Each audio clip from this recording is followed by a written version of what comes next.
A woman suddenly inherited her grandmother's old house, and what she did with it is astounding.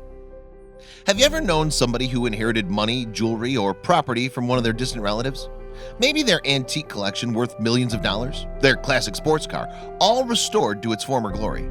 One woman in Boise, Idaho was surprised to find that she had suddenly inherited an abandoned home that once belonged to her grandmother, who had passed away almost 30 years prior.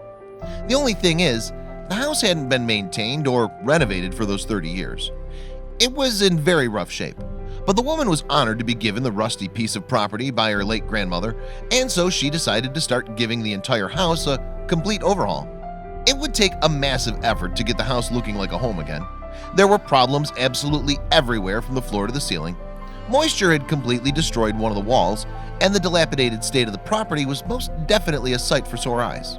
Still, even knowing that she really had her work cut out for her, the woman pressed ahead with the project the best that she could. She felt a special connection to the house, and it felt like it brought her closer to her grandmother. After some time and a ton of dedication, the house was completely overhauled inside and out. The woman had taken care of even the smallest details while restoring it, and by the time things wrapped up, it was hard to even recognize that it was the same house anymore. Modern furniture and appliances, brand new walls, hardwood floors, and that was just the start of it all. Possibly the most impressive part of the whole project took place in the kitchen. All the brand new appliances shine in the sunlight, and the room presents the ideal setting for cooking and sharing a meal with others. The living room is an incredible place to sit down, relax, and enjoy some home entertainment in an ultra-comfortable setting. There's room for plenty of people to join in on the fun, too.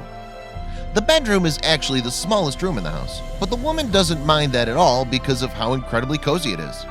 It's quite possibly the perfect place to lie down and count some sheep at the end of the day. Even with all this excitement going on, things somehow got even better when a small kitten wandered into the house while it was being renovated. Of course, the woman welcomed him with open arms, and he now has a permanent place in the family home. Inheriting a large sum of money or a fancy car from a late relative might sound like the perfect situation, but one woman in Boise would probably have to disagree with that. She put tender love and care into her grandmother's old fixer-upper, and the results were truly astounding.